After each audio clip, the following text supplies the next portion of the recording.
Welcome to the deep dive. Ever felt like you're trying to drink from a fire hose when learning something new? Today we're diving into the science behind that feeling cognitive load theory. Think of it as understanding how your brain's short-term memory works when tackling new info, and how we can make that process smoother, not, overwhelming. Exactly. And we're basing this deep dive on a really influential paper from, well, back in 1998 by John Sweller, Jaron Van Marienboer, and Fred Paz. It's called Cognitive Architecture and Instructional Design. Right. And this isn't just like dry theory, it's actually full of practical insights. Stuff that can help you understand why some ways of learning just click, while others leave you feeling, well, completely lost. Mm-hmm. So our goal today is to pull out those key ideas so you can understand how learning works under the hood, and maybe even spot ways to make your own learning or how information is presented to you more effective. Yeah, our mission today is really to get to the heart of this paper so you can grasp the fundamental mechanics of learning. We want to give you a framework for understanding why sometimes new information flows easily and other times it feels like your brain has just hit a brick wall. So let's kick things off by looking at how our minds are structured to handle information, according to this theory. Okay, so the foundation of cognitive load theory is basically a model of how we process information. It starts with what we call working memory. That's essentially your conscious awareness, right? The space where you're actively thinking about things right now. Okay. And the crucial thing to understand is that this working memory is very limited, really limited in what it can handle at any one time. Limited how? I vaguely recall something about a magic number of items, like 7. Yeah, you're probably thinking of George Miller's famous 7 plus or minus 2 paper from 1956. Right. And while that's kind of a handy rule of thumb, a more practical way to think about it based on later research, is that we can probably only actively process around 2 or 3 new pieces of information simultaneously. Only 2 or 3. Wow. Yeah. And it's not just about holding on to them, it's the mental work, Right. organizing, comparing, really engaging with that information. That's what creates the bottleneck. Hmm. Imagine trying to juggle more than, say, 3 new balls at once. It quickly becomes chaotic. Okay, so when we're faced with too many new ideas all at once, our mental juggling act starts to fail. Precisely. And this very limited working memory is in stark contrast to our long-term memory. Okay. We're not directly conscious of everything stored there, Mm. but it's effectively limitless. It holds all our accumulated knowledge, skills, experiences, really, the bedrock of our intelligence. Think of it like the vast storage on your computer versus the small amount of RAM it can actively use at any moment. That's a great analogy. We have this tiny mental desktop for what we're actively working on, but a gigantic hard drive in the background. Exactly. And the interplay between these two, it's really brought into focus when we look at experts in different fields. Consider chess grandmasters. This was studied by DeGroote back in the 60s, and then later work by Chase and Simon in the 70s. Right. You might assume they have these extraordinary working memories to keep track of all those possible moves on the board. Right, you'd naturally think they're just processing a much larger amount of information in their heads at once, like some kind of superpower. But the research revealed something quite surprising. Grandmasters didn't actually consider a significantly greater number of possible moves than less experienced players. Really? Yeah. The key difference was their recall of actual game positions. Show them a board from a real match for just a few seconds, and they could practically reconstruct the entire thing perfectly. Wow. However, if you showed them a random, nonsensical arrangement of pieces, their recall was no better than a novice's. Ah, interesting. So it's not about having a better working memory then. Exactly. It tells us it's not about some innate superpower of working memory. So what was the secret to their expertise? It boils down to the vast amount of knowledge they've built up in their long-term memory. Through years and years of dedicated practice, Okay. they've developed the ability to recognize thousands upon thousands of typical board configurations.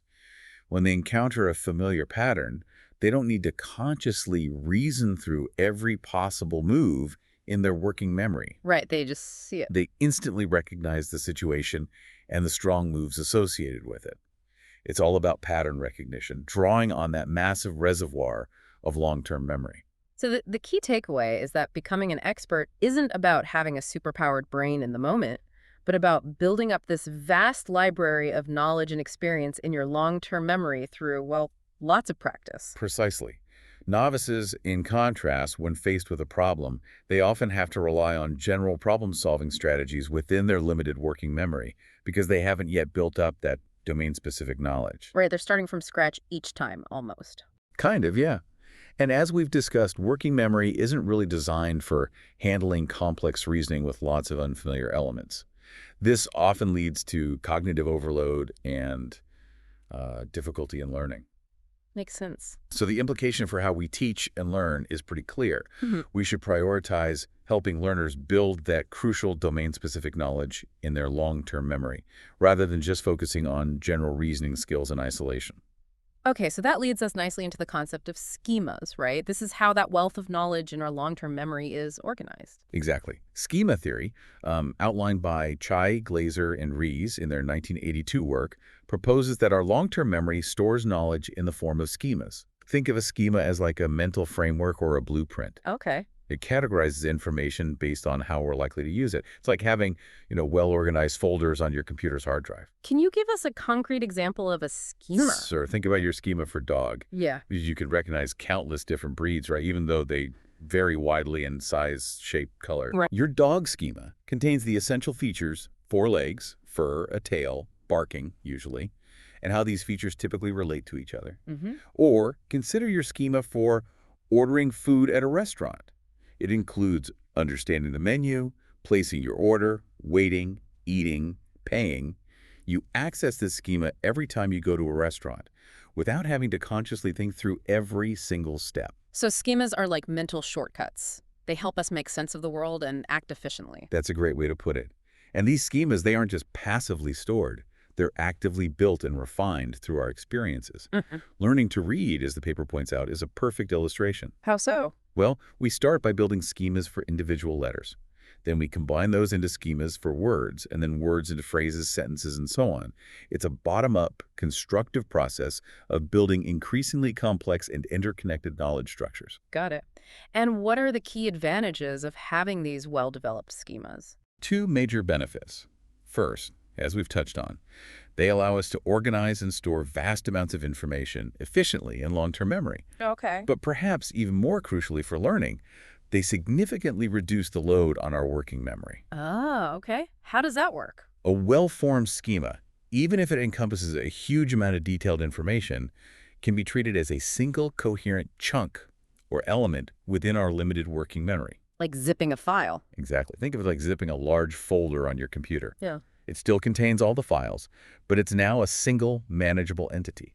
So these schemas are like mental compression algorithms, taking lots of detailed information and packaging it into a single manageable unit for our working memory. So instead of having to consciously consider every single detail of, say, a birthday party, the cake, the presents, the singing, all the social stuff, our birthday party schema lets us process the whole event as one manageable idea. Precisely. Think about how effortlessly you understand the concept of attending a birthday party. That's because your birthday party schema is so well established. All those underlying details are still there in your long-term memory, but they don't require conscious processing in your working memory anymore. Right. If you had to actively think about every single element individually, it would quickly overwhelm you. Therefore, schema construction is really about increasing the amount of information we can effectively handle by reducing the number of individual pieces our working memory has to juggle simultaneously.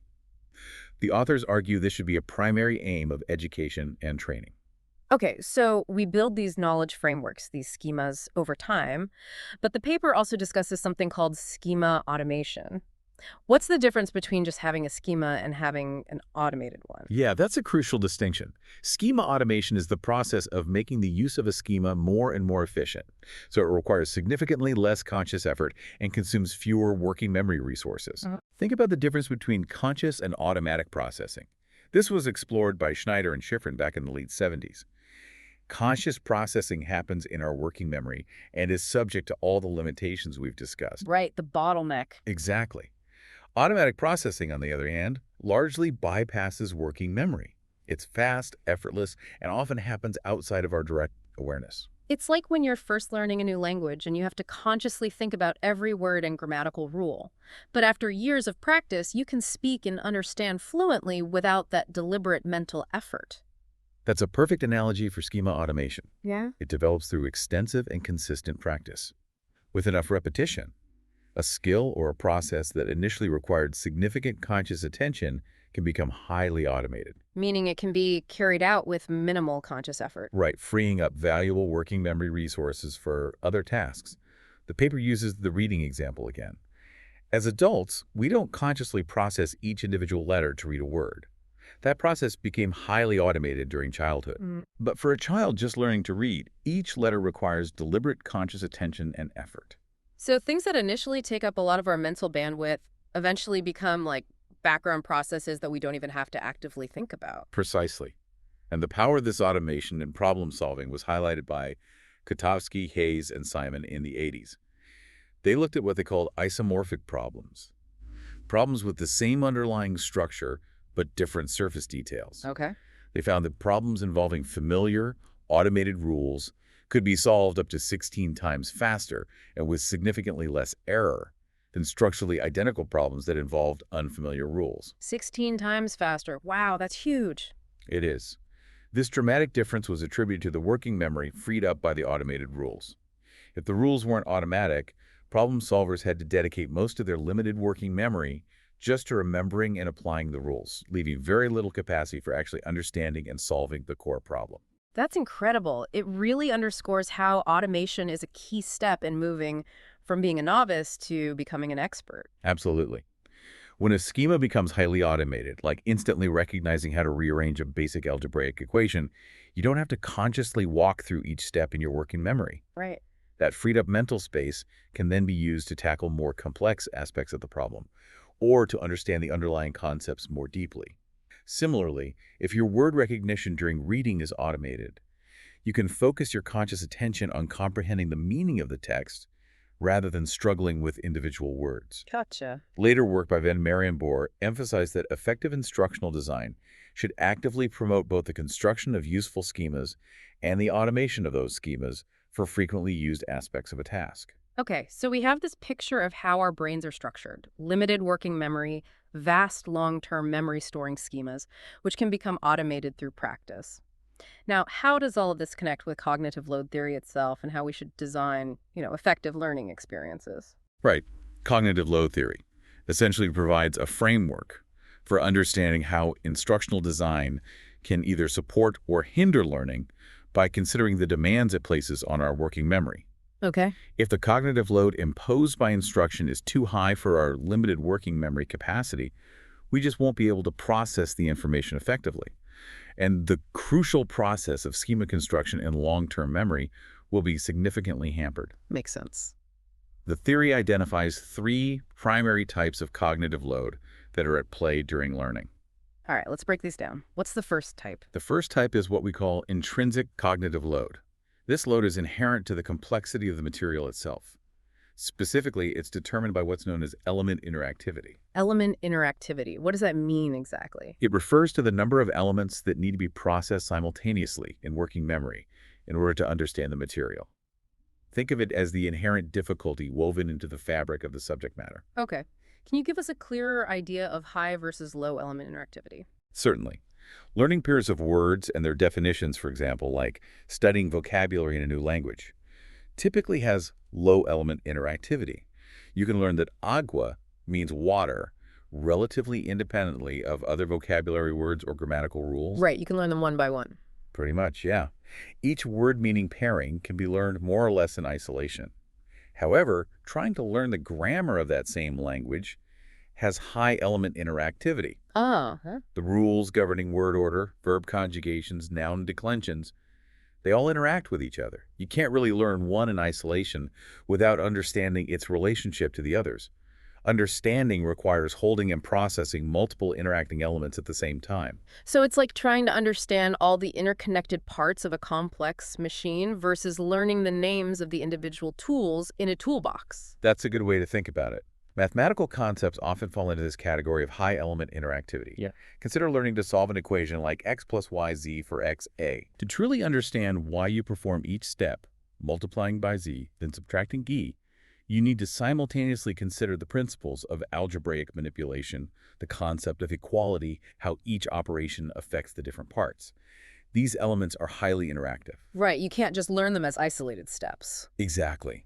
Not if you want to grasp the underlying logic. For someone who hasn't yet developed a strong schema for algebraic manipulation, the intrinsic cognitive load of such a problem can be very high. Mm-hmm. The paper points out that genuine understanding often occurs when material with high element interactivity can be held and processed simultaneously in working memory, and this is often facilitated by existing schemas that allow us to group these interacting elements into more manageable chunks. And this intrinsic load changes depending on how much you already know. Yeah, exactly. The level of intrinsic load isn't fixed. It's influenced by the learner's prior knowledge and expertise. What presents a high degree of interactivity for a novice might be relatively low for an expert who already has well-developed schemas in that domain. Okay, so intrinsic load is about the inherent complexity. What's the second type of cognitive load? The second type is extraneous cognitive load. This is the cognitive load imposed by poorly designed instruction, and it doesn't contribute to learning the material itself. It's essentially mental effort wasted on dealing with confusing layouts, unclear instructions, or having to mentally integrate information that's presented in a disjointed way. Sweller defined this formally back in '94. Ah, so this is the bad kind of load, the unnecessary stuff. You could say that, yeah. Think of it as unnecessary mental clutter that gets in the way of actual learning. So things like having to constantly switch between a diagram on one page and the text explaining it on another, or trying to decipher poorly organized information. Precisely. Anything in the way the information is presented or the tasks learners are asked to do that doesn't directly support understanding the inherent complexity of the topic contributes to extraneous load. We'll encounter some specific examples of this later, like the split attention effect. The goal of good instructional design is really to minimize this unnecessary load. Okay, makes sense. And what about the third type? The third type is germane cognitive load. This represents the mental effort that is actually devoted to learning and building schemas.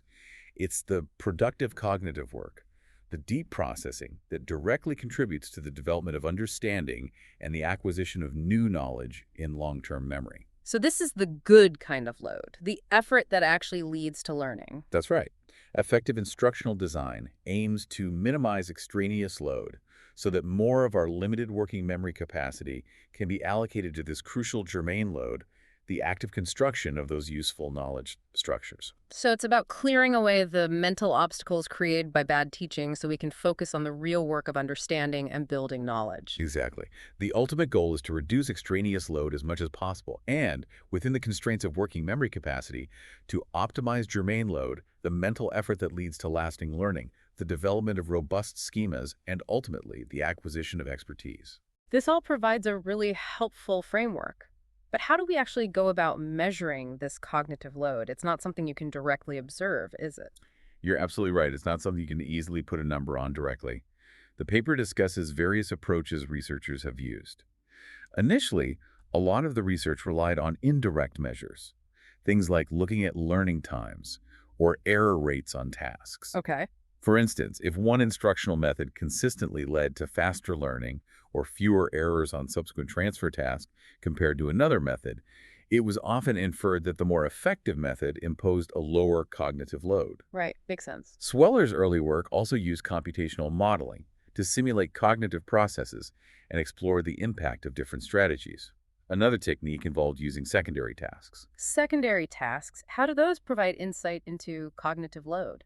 Well, the underlying idea is that if a learner's working memory is heavily burdened by the primary learning task, they'll have fewer cognitive resources available to dedicate to the secondary task, which is usually something simple. So their performance on that secondary task is likely to suffer.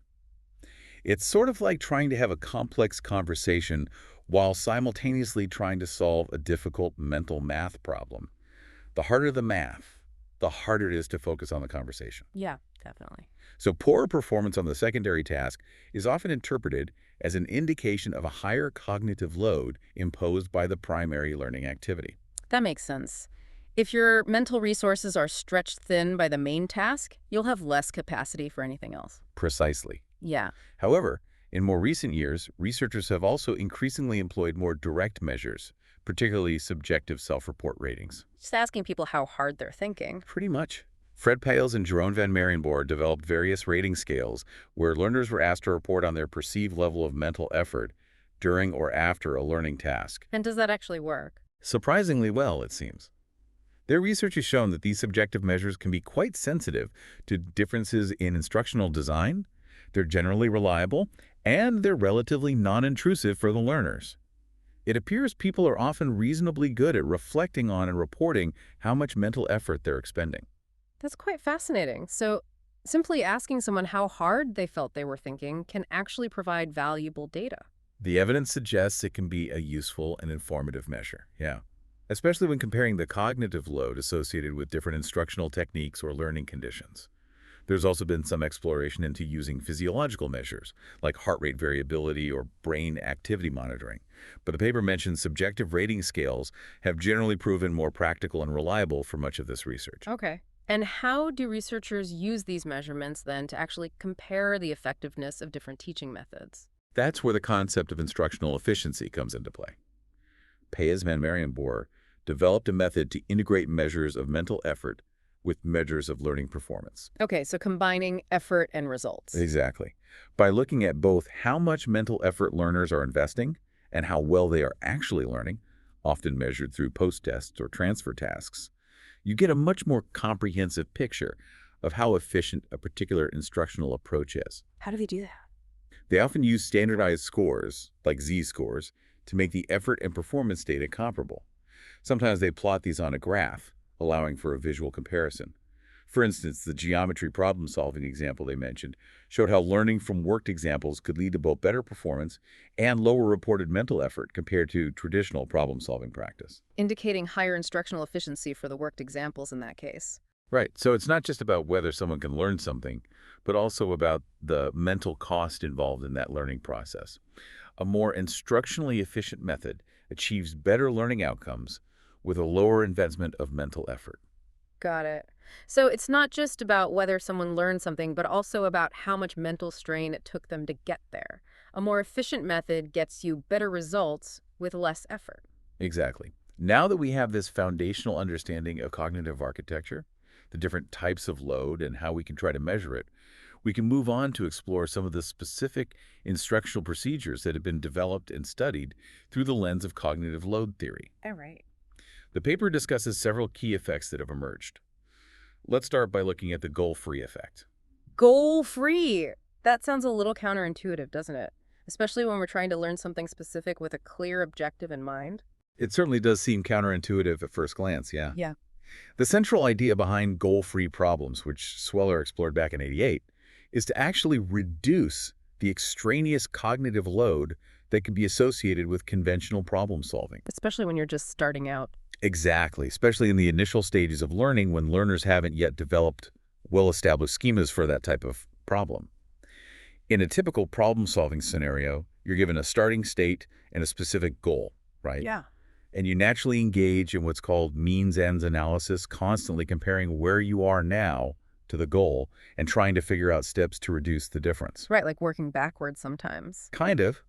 And while this approach is often effective for reaching the solution, the process of constantly evaluating the difference between your current state and the goal, Hmm. that can actually place a significant burden on your working memory.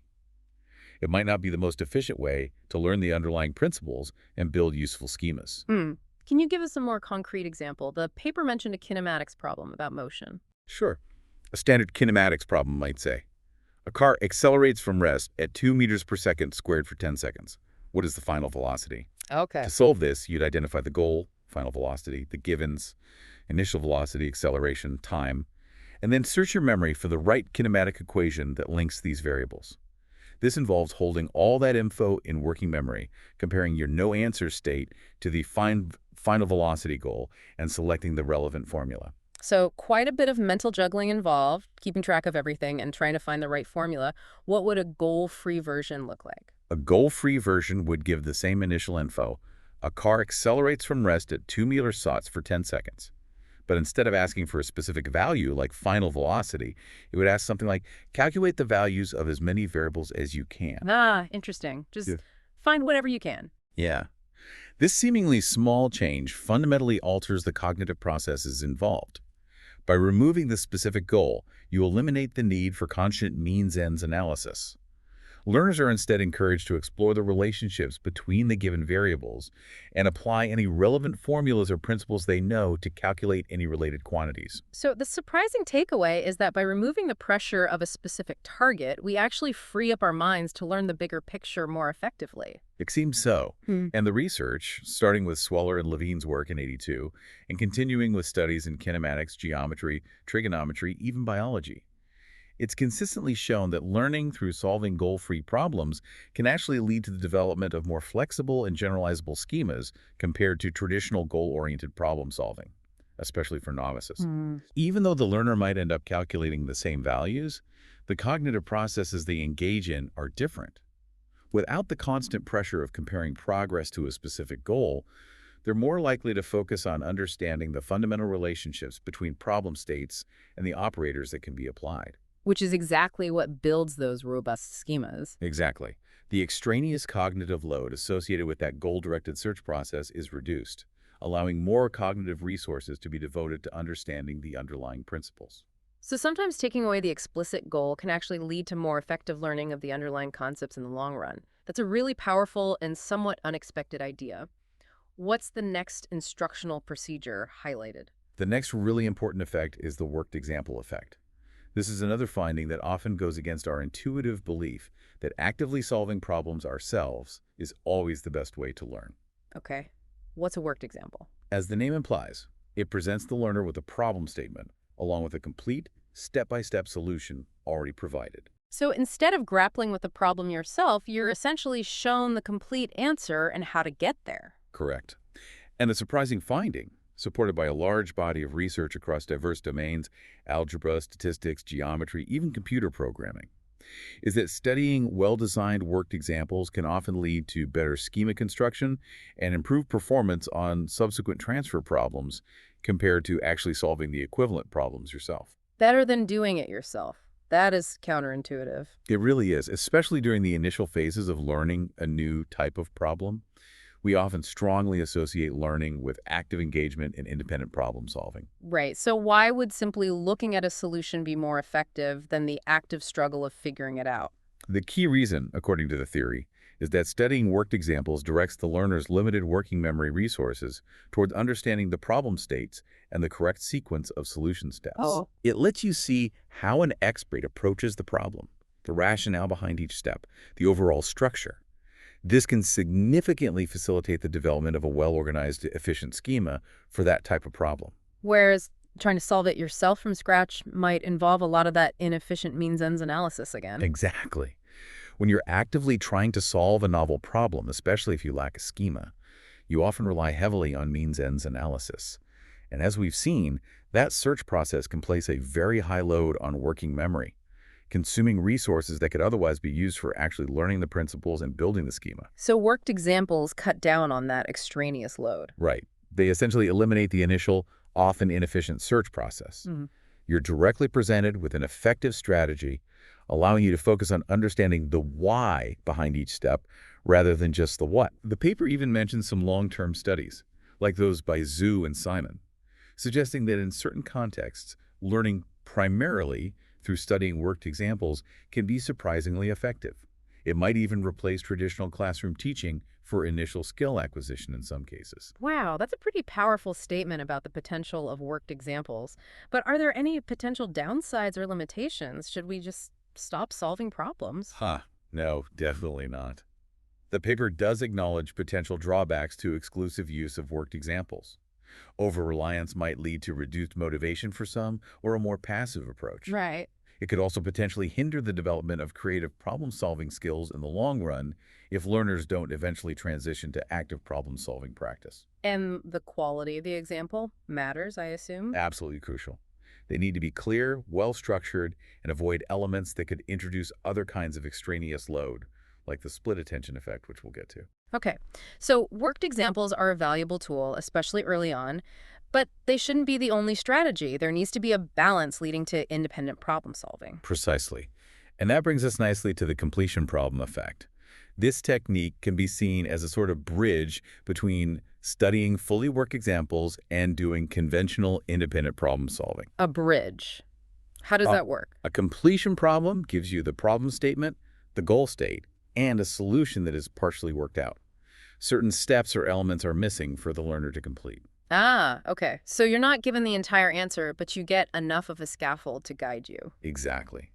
This approach, championed by Van Marienborn and Kramer, aims to combine the benefits of seeing a worked-out solution with the active cognitive engagement of problem solving. So you still have to think it through. Right. You still need to actively process the information provided and apply your understanding to fill in the missing steps and complete the solution.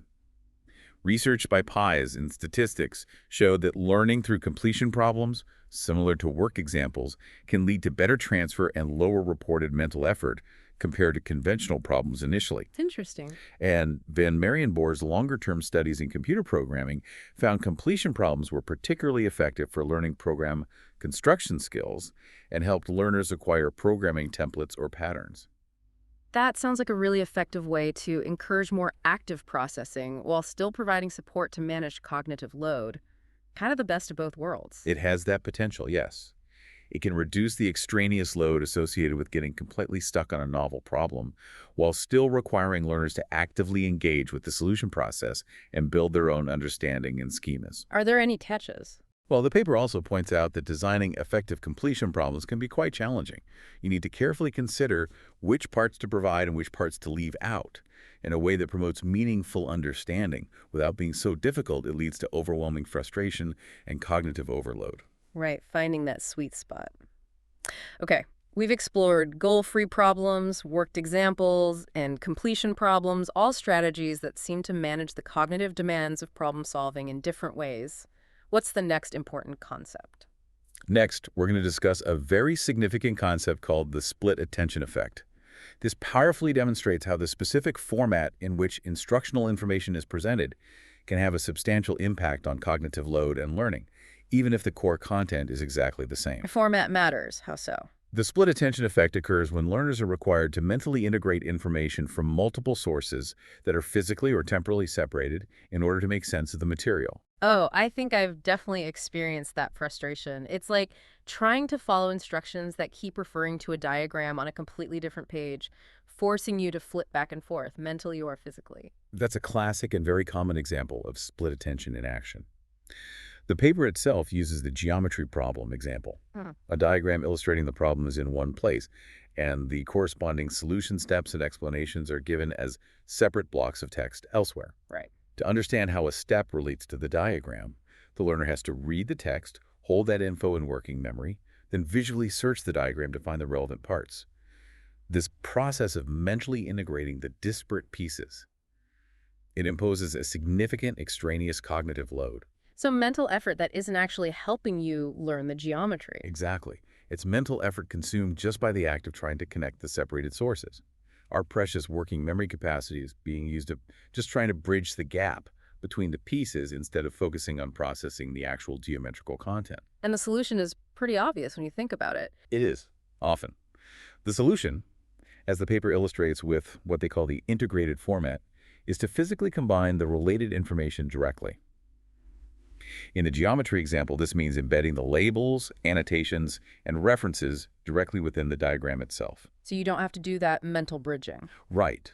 By physically integrating the related sources, you significantly reduce the need for mental integration and thus lower the extraneous cognitive load. And there's a substantial body of research across various domains: geometry, kinematics, coordinate geometry, even learning from animations, providing strong evidence for this effect and the benefits of integrated formats. Interesting. Does it matter how complex the material is? Yes. Interestingly, research has shown the split attention effect tends to be more pronounced when the material has high element interactivity, which we discussed earlier. Ah, because your working memory is already under strain. Exactly. When intrinsic load is high, adding extraneous load from split attention is particularly detrimental. It sounds like a relatively simple fix in many cases, just putting related information closer together, but one that can make a surprisingly big difference. Absolutely. And unfortunately, split attention is a very common issue in many instructional materials, textbooks, online courses, you name it. So simply being aware of this effect and actively trying to minimize it can really lead to more effective learning experiences. Now, building on this idea of presentation format, let's move on to discuss modality effects. Modality. Yeah. As in the different senses we use, like auditory versus visual. Exactly. Research in cognitive psychology, particularly work by Badley and Penny on working memory, suggests our working memory has partially independent processing channels for visual and auditory information. Okay, like separate streams. Sort of, yeah. The modality effect, which often arises in situations where split attention might otherwise occur, proposes that we can leverage both of these channels to effectively increase our overall working memory capacity when dealing with certain types of information. How does that work in practice? Consider a situation where you need to integrate info, like a visual diagram that needs accompanying verbal explanations. If you present both the diagram and the explanation as written text separately, leading to split attention, you risk overloading the visual processing channel. Right, trying to read and look at the same time. Exactly. The modality effects suggest you can often reduce this load by presenting the explanatory text in auditory form as spoken narration, for example, while the learner continues to view the visual diagram. Ah, so using both ears and eyes separately. Right. You're utilizing the auditory working memory channel for the verbal info and the visual channel for the diagram, rather than overloading just the visual channel. Research by Musavi, Lowe, and Sweller in geometry and others in electrical engineering have provided support for this. What did they find? They found that instruction combining auditory explanations with visual diagrams can be significantly more effective than instruction presenting both visually under split attention conditions, especially when the material has high element interactivity. Learners even reported lower subjective cognitive load with the audio-visual approach. So, hearing the explanation while looking at the relevant visual can be less mentally demanding and lead to better understanding than reading the same explanation while trying to make sense of the visual. Precisely. By presenting information across different modalities, auditory and visual, in this case, you can free up resources within each channel and use the dual channel capacity of working memory more effectively. This has significant practical implications for designing multimedia learning materials, obviously. Okay, so integrated visuals are good, and using both audio and visual channels can also help manage load, especially when integration is needed. Now, what happens when we have multiple sources of information that are essentially saying the same thing? It seems like that might be helpful for reinforcement. Ah, that brings us to the redundancy effect, and this is another area where our intuitive assumptions can sometimes lead us astray. Oh, how so? While split attention deals with integrating separate but essential pieces, the redundancy effect occurs when you have multiple sources that are self-contained and don't require integration because they essentially convey the exact same information in different formats. The seminal work here was by Chandler and Sweller in '91. Okay, give me an example. Think of a detailed diagram showing blood flow through the heart, accompanied by a separate, complete textual description that explains exactly what's visually depicted, using pretty much the same vocabulary and level of detail. So the learner gets the same core information twice, once visually, once in words. You might think that repetition would strengthen understanding, right? Exactly, that's the common intuition.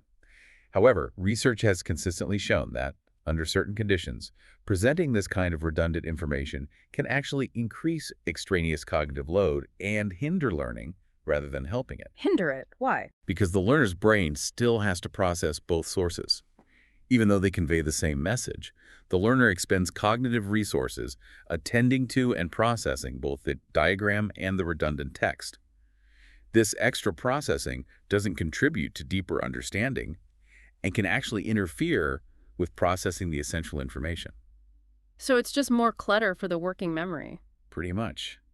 Chanley and Sweller's research found that in many cases, the most effective approach is simply to eliminate the redundant information and present the essential info in a single, well-designed format.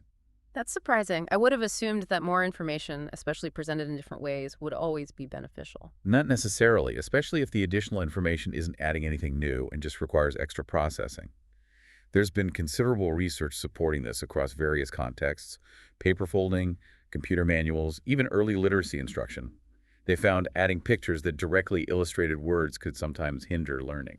Wow. Does it depend on the learner at all? Yes, that's an important nuance. Later research, like by Kaluga, Chandler, and Sweller, showed an interaction with expertise. Information that's redundant and unhelpful for a more knowledgeable learner might actually be necessary scaffolding for a novice who's still struggling to understand the core concepts in just one format. Ah, so a beginner might need the text to understand the diagram, but an expert doesn't. Exactly, which highlights the importance of considering prior knowledge and suggests the need for adaptive instruction. But the core idea remains. Be wary of unnecessary repetition. The paper notes the redundancy effect is counterintuitive and has been rediscovered multiple times, probably because our gut feeling is often that more info is better. So the takeaway is to be mindful of not just avoiding splitting essential information, but also avoiding overloading learners with unnecessary redundant information that clutters working memory. Precisely. Now, for our final instructional procedure from cognitive load theory, let's discuss the variability effect. This examines how varying the conditions of practice influences learning, and particularly the transfer of that learning to new situations. I've heard about varied practice in learning motor skills, like different basketball shots, but how does it apply to cognitive learning, like understanding concepts? The underlying principle is quite similar.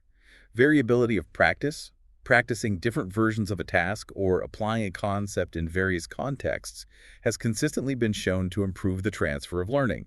That's your ability to apply what you've learned to novel problems or situations you haven't seen before. Okay. Studies by Quiligi and Mayer on statistics word problems and work by Jelsma and Bilstra on troubleshooting complex systems provide good examples. By encountering a concept or problem-solving approach in different ways, you develop a more flexible, robust schema that isn't tied to specific surface features. You get better at seeing the underlying principle. Exactly. You become better at identifying the core ideas and distinguishing relevant from irrelevant info across different situations. So instead of just practicing the exact same type of math problem over and over, it's better in the long run to mix it up with slightly different variations. Generally, yes. However, initial research on variability sometimes seem to contradict cognitive load theory principles. How so? Because while high variability often led to better transfer later, it could also increase cognitive load during the practice sessions themselves. This apparent contradiction was sometimes called the transfer paradox. Harder practice leads to better long-term learning. Kind of. Pocahontas and Van Marienboer reinterpreted this using cognitive load theory, distinguishing between extraneous and germane load. They propose that variability primarily increases germane cognitive load, the effort directed at building more adaptable schemas. The good kind of load. Right. And that's beneficial for long-term learning and transfer when extraneous cognitive load is kept relatively low. Okay, so there's a catch. Exactly. If extraneous load is already high, due to poor design or complex initial problems, then adding more variability might simply overload working memory, hindering both immediate learning and future transfer. So you need to manage the extraneous load first. Precisely. Their research in geometry supported this interaction. High variability was more effective when combined with formats that reduced extraneous load, like worked examples, compared to when used with conventional problem-solving tasks that might impose higher extraneous load on novices. So the key insight is, first, minimize the unnecessary mental clutter with good instructional design. Then strategically introduce variability to help learners develop deeper, more flexible understanding that transfers. Exactly. This perspective also has implications for sequencing tasks. The common approach is simple to complex. But cognitive load theory suggests that if we minimize extraneous load effectively, using worked examples, etc., then a more randomized or varied sequence, even early on, might actually be more effective for long-term learning and transfer. Even if it feels harder initially. Potentially, yes. The crucial element is managing that overall cognitive load so the increased germane load from variability doesn't push the total load beyond working memory limits. This has been an incredibly insightful deep dive into cognitive load theory. It's remarkable how understanding these fundamental principles of how our minds process information can have such profound and, well, practical implications for how we approach learning and designing instruction. Absolutely. To briefly summarize the core ideas, we've seen how learning is fundamentally shaped by our cognitive architecture, particularly the limited capacity of working memory and the critical role of long-term memory storing knowledge as schemas. Right. And effective instructional design, guided by cognitive load theory, focuses on minimizing extraneous load, the wasted mental effort, and strategically managing germane load, the productive effort to optimize the whole learning process. So for you, the listener, grasping these principles isn't just, an abstract academic exercise. It can really empower you to become a more effective and efficient learner. By understanding how your own cognitive architecture works and what factors can overload or support it, you can start to critically evaluate how information is presented to you, whether it's in school, training, or even just daily news consumption. And this leads to a really important question for you to ponder after our deep dive today. Consider the various learning experiences you've had throughout your life, both the ones that felt really effective and those where you struggled. maybe despite putting in significant effort. Hmm. Can you now identify instances where these cognitive load principles might have been at play? Were there times when poorly designed materials or methods imposed unnecessary extraneous load, hindering your understanding? Or maybe the opposite. Inversely, Yeah. can you recall situations where a particular approach effectively supported your knowledge construction? Reflecting on your own learning journey through this lens, it can provide valuable insights into how you learn best and how you might approach future learning challenges with a more informed and strategic mindset.